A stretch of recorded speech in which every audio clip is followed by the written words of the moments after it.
చూసావా అక్క, భార్యాభర్తల అనుబంధం అలా ఉండాలి. ఓకేనా?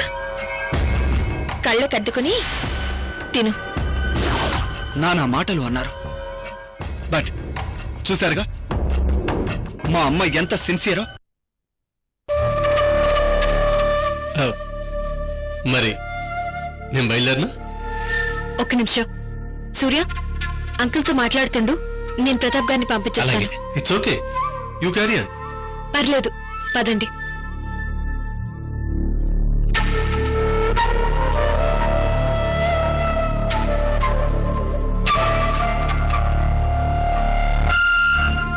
అంకుల్ నిలబడిపోయారే, కూర్చోండి. మంచినీళ్ళు తీసుకురానా? సూర్య, నో ఫార్మాలిటీస్. ఇది నా ఇల్లు, నేను వెళ్ళి తాగుతాను.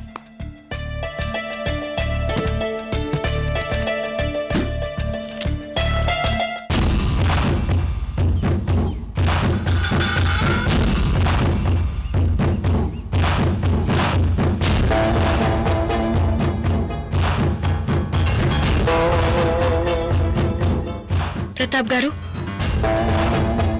మీకు మనోహర్ గారి ప్రాబ్లం తెలుసు. నీకు కూడా తెలుసా? తెలుసు.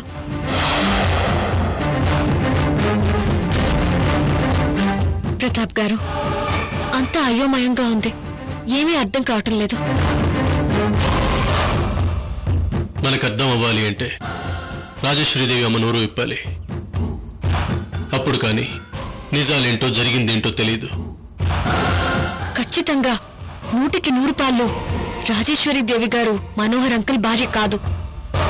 ఆయన అవును అంటున్నారు, ఆవిడ నోరు విప్పటం లేదు. తెగేదెలా? మౌనం చాలా డేంజరస్, లేనిపోని అనుమానాలను క్రియేట్ చేస్తుంది. ఇండైరెక్ట్ గా నేను ఆవిడని ప్రెషర్ చేశాను, నిజం చెప్పించలేకపోయాను. ఏ తప్పు చేయనప్పుడు పైకి చెప్పేయచ్చు కదా, కనీసం మనకైనా. ఆవిడ ప్రాబ్లం ఏంటో, దేని గురించి భయపడుతున్నారు? ఈ నిజం ఎక్కువ రోజులు దాచడం కష్టం శశిరేఖ. 10 మందికి తెలిసిపోతుంది, పరువు పోతుంది. ఇప్పటికే సీతాదేవి లాంటి రాజేశ్వరీదేవి గారి మీద మచ్చపడింది. ఆవిడ మంచితనమే ఆవిడకి శాపం అవుతుందేమో. ఇంత త్యాగం అవసరమా? ఎవరి కోసం? నాన్నగారికి నిజం తెలిస్తే పరిస్థితి ఏంటి? బయటపడకుండా నెట్టుకొస్తున్నాను. ఇంకొకసారి రాజేశ్వరి ఆంటీతో మాట్లాడినా? ఎంత మంచిదో అంత మొండిది. నిజం చెప్పదు, బయటపడదు. నాకు తెలుసు. వదిలేసి ఊరుకోవటమేనా? అలా ఎలా వదిలేస్తాను?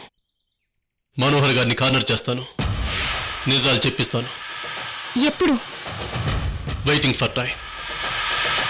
కానీ ఎట్టి పరిస్థితుల్లోనూ అమ్మకు చెడ్డ పేరు రానివ్వను. వస్తాను.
ఏడుపు కొట్టు మొహంది.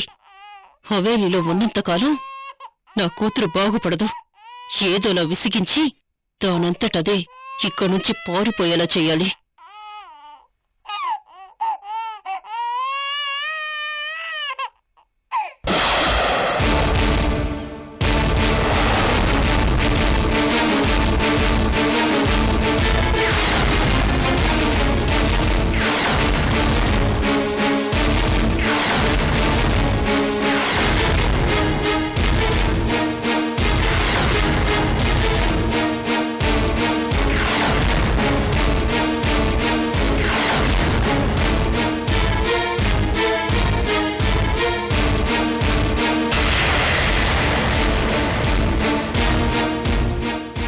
చిన్ననా ఏడవద్దు.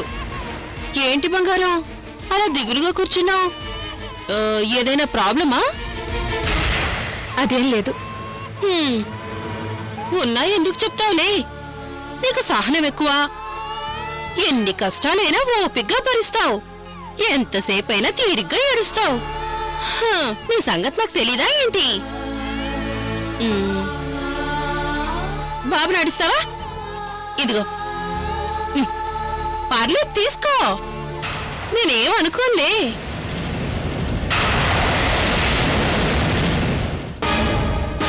రూపమ్మకి తన బాబు బతికే ఉన్నాడన్న నిజాన్ని ఎలాగైనా కలిసి చెప్పాలి.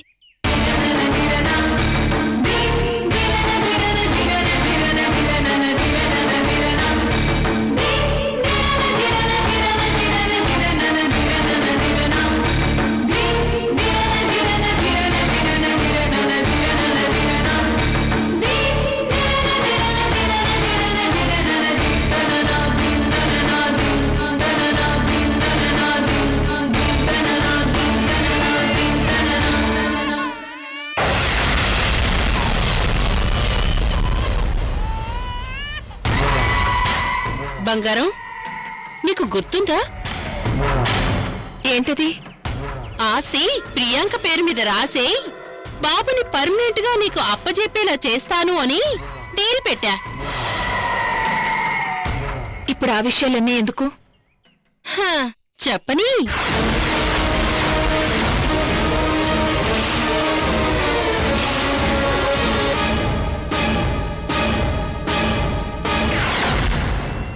పూర్తి ఆస్తి వద్దులే, సగం చాలే సర్దుకుంటాను అన్నాను. విన్నావా? నా మాట విన్నావా? ఇప్పుడేమైంది? నీకేం మిగిలింది? ఆస్తి పాయే రాజావారికి, బాబు పాయే ప్రియాంకకి, నీ మొగుడు పాయే నీ సవతికి. పెద్దల మాట సద్ది మూట అన్నారు. నా మాట గాని అప్పుడు వినుంటే అన్నీ ఉండేవి. ఇప్పుడు నీ మొగుడు కూడా నిన్ను కాదంటున్నాడు.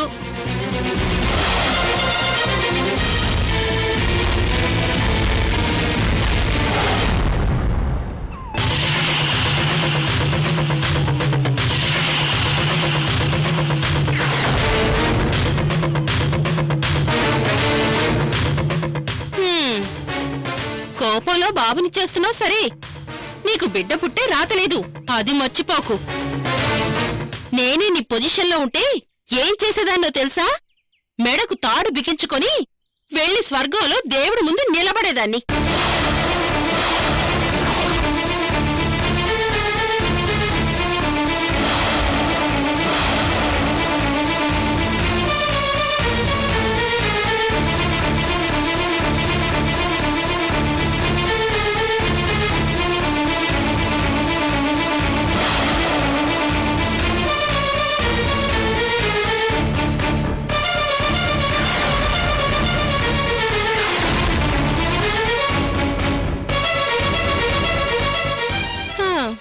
ఉన్న మాట చెప్తున్నాను. బతికుండి లాభమే ఉంది చెప్పు? నీ వల్ల ఎవరు సంతోషంగా ఉన్నారు చెప్పు?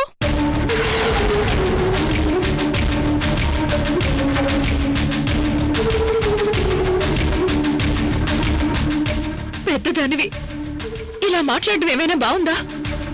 నీ కూతురు లాంటిదాన్ని ఓదార్చి హక్కును చేర్చుకోవాల్సింది పోయి సూటిపోటి మాట్లాంటావా?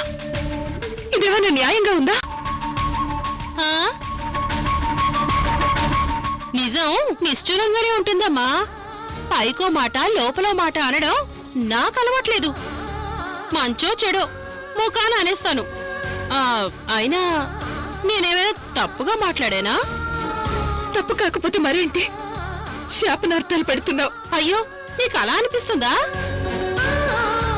ఆస్తి నా అంతటి నేను రాసిచ్చాను. బాబుని నా అంతటి నేను ప్రియాంక వదులుకున్నాను. ఎవరూ లాక్కోలేదు. దాని గురించి నా మీద ఎవరూ జాలి పడక్కర్లేదు. ఇక నా మొగుడు నన్ను వదులుకోవడం అంటావా? అది అతని కర్మ. అందుకు బాధపడాల్సింది తను, నేను కాదు.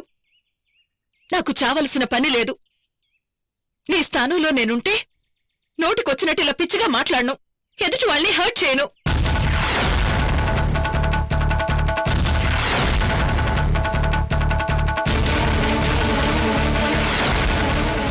అక్క, అమ్మ మాటలు పట్టించుకోకు. పిచ్చిగా వాగుతుంది. ప్రియాంక, నీకసలు బుద్ధుందా? ఏంటే తల్లిని పట్టుకుని బుద్ధుందా అని అడుగుతావా?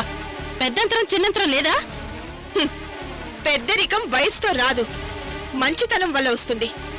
నోటికి హద్దు పద్దు ఉండాలి. ప్రియాంక, సారీ అక్క. మా అమ్మ తరపున నేను సారీ చెప్తాను. అవసరం లేదు. నువ్వు మాట్లాడకని చెప్పానా? వద్దు ప్రియాంక, నా వల్ల మీ ఎదురు దెబ్బలాడుకోవద్దు. నేను దురదృష్ట జాతకురాల్ని. దేవుడు అన్ని కష్టాలు నాకే రాశాడు. నేనేమైపోవాలో, ఎలా బతకాలో వెళ్ళి ఆ దేవుణ్ణి అడుగుతాను. అక్క, గుడికెళ్ళొస్తాను.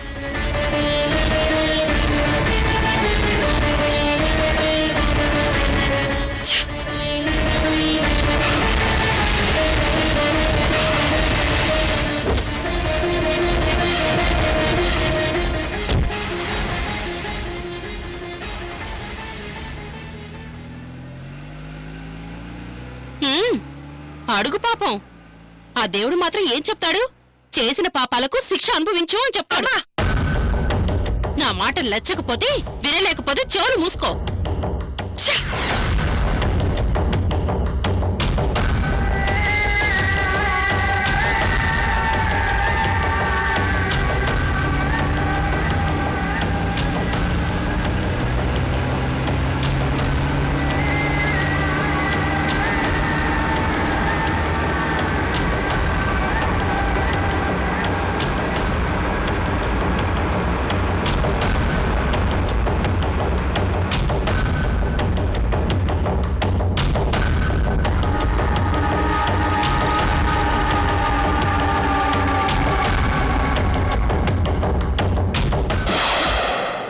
కడుపున పుట్టింది కాని మీ అమ్మకు నా పోలికలు ఒక్కటి రాలేదురా.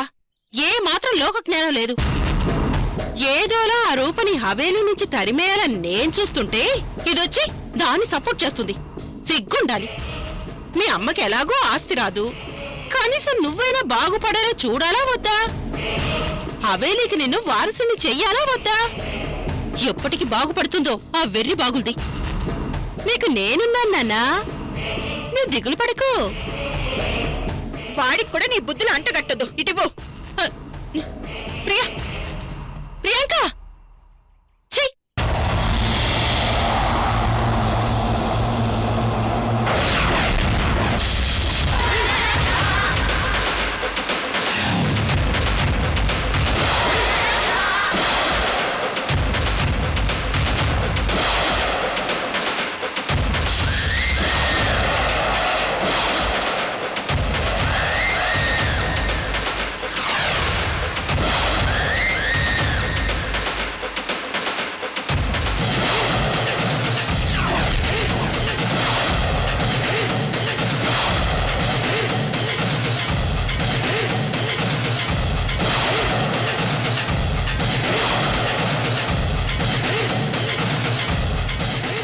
నువ్వు ఆయావి కదూ?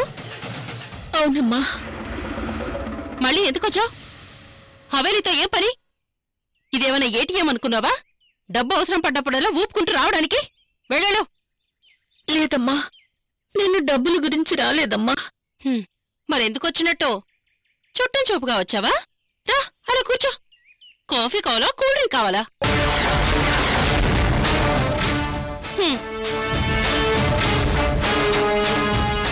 నీ అవ్వారం చూస్తుంటే డబ్బు కోసం వచ్చావని క్లియర్గా తెలిసిపోతుంది. కానీ వెళ్ళమ్మా. డబ్బు కోసం నేను చేసిన పాపం వల్లే నా పరిస్థితి ఇలా దాపురించింది. అమ్మా, ఒక్కసారి రూపమ్మని పిలువరా, నీకు దండం పెడతాను. రూపుతో ఏం పని? మాట్లాడాలి. లేదు, బయటికెళ్ళింది. అలా అనకండమ్మా, ఒక్కసారి పిలవండమ్మా. ఎలా కనిపిస్తున్నానే నీ కంటికి? అబద్ధాలు చెప్పేదానిలా కనిపిస్తున్నానా? లేదని చెప్తే అర్థం కాదా? పోనీ ఒక్కసారి ఫోన్ కలిపివ్వండమ్మా, ముఖ్యమైన విషయం మాట్లాడాలమ్మా. ఏంటే ఆర్డర్లు జారీ చేస్తున్నావు? నేనేమైనా నీ సెక్రటరీనా? అలా అనకండమ్మా, మీకు దండం పెడతాను. ఓ ఏడుపు కొట్టుది ఫోన్ ఇక్కడే పడేసి వెళ్ళింది.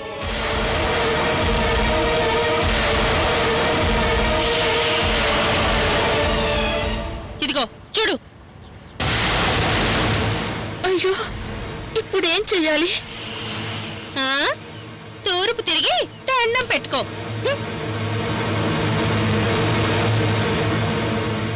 అమ్మా పోనీ రూపం ఎక్కడికెళ్ళిందో కనీసం అదేనా చెప్పండమ్మా, నేనే వెళ్తాను. గుడికి గుడికి పోతానంది. గుడికా? ఏ గుడికి? ఇంకే గుడికి పోతుంది? పక్కనే ఉన్న సాయిబాబా గుడికి వెళ్తుంది.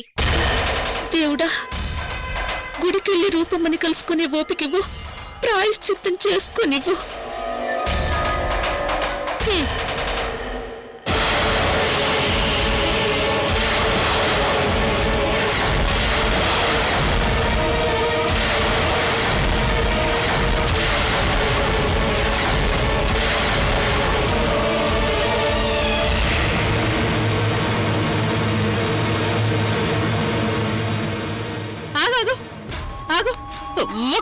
ఒక నిమిషం.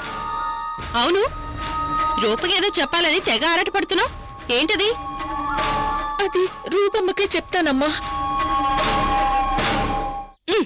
గుద్దేనంటే రక్తం కక్కం చేస్తావు. కళ్ళల్లో ప్రాణం పెట్టుకున్నావు. గుడిదాకా ఏం వెళ్తావు? అదేదో విషయం నాకు చెప్పు, నేను రూపకి చెప్తాను. వద్దులేండమ్మా. నువ్వు అటేలో రూపు పెట్టేస్తుంది, రోగం కుదురుతుంది. మళ్ళీ కాళ్ళు ఇడ్చుకుంటూ దేక్కుంటూ ఇక్కడ దాకా రావాలి, చొచ్చూరుకుంటావు. నీ ఇష్టం. రూప నా కూతురు లాంటిది, పరైదేం కాదు. చెప్పు.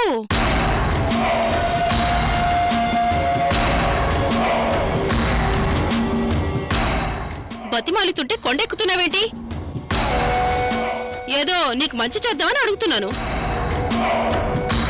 చెప్తానమ్మా, చెప్తాను. కానీ రూపమ్మకి తప్పకుండా చెప్పాలి, సరేనా? సరే, నీ మీద ఒట్టు. ముందు ఆ విషయం ఏంటో చెప్పు. రూపమ్మకి పుట్టిన బిడ్డ చచ్చిపోయాడు. నీ అక్కమ్మ, ఇదా నువ్వు చెప్పాలనుకుంటుంది? కాదమ్మా. మరి చెప్పి చావు. రూపమ్మకి పుట్టిన బిడ్డని చచ్చిపోయాడనుకున్నారు కదా? అనుకోవడమేంటి, మట్టిలో కలిపేశారు కూడా.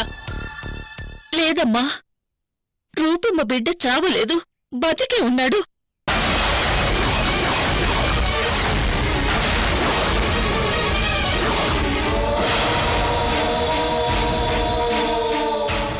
ఏంటి నువ్వు చెప్పేది? అవునమ్మా, అది చెప్పడానికే వచ్చాను. అసలేం జరిగిందంటే,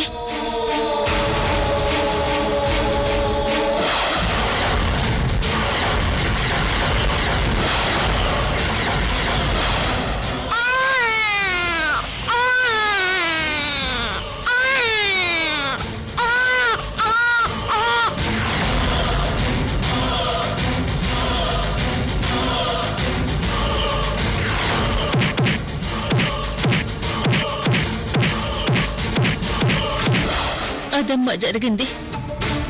ఒకవేళ నేను రూపమ్మని కలుసుకోలేకపోతే మీరైనా ఈ నిజం ఆమెతో చెప్తారన్న ఆశతో చెప్పానమ్మా. ఉంటానమ్మా, వస్తానమ్మా.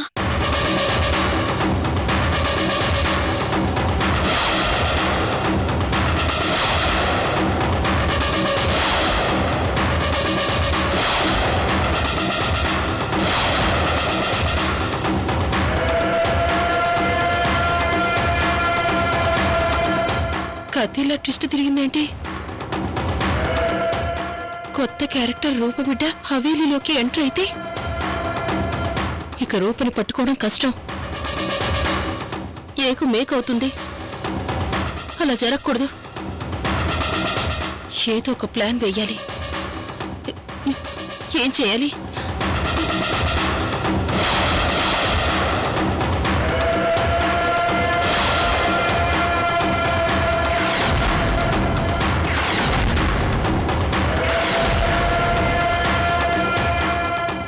ఏదో ఒకటి చెయ్యాలి.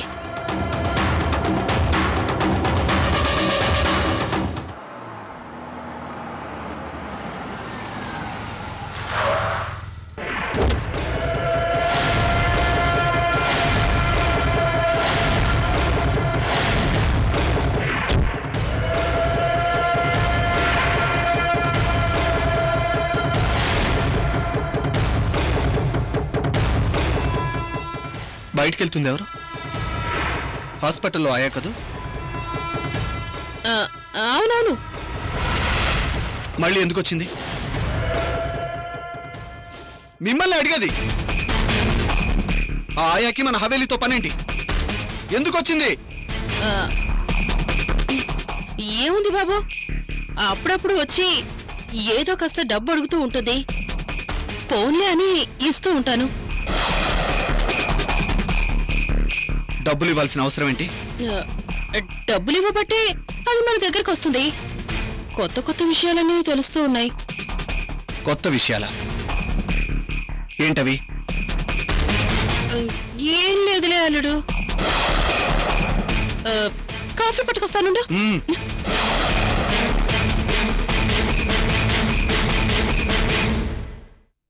పోయిన నా బిడ్డను బతికించి తీసుకొస్తావా? అమ్మ అని పిలిపించుకునే అదృష్టాన్ని ఇస్తావా? చెప్పు, ఏం చేస్తావు? చేస్తానమ్మా.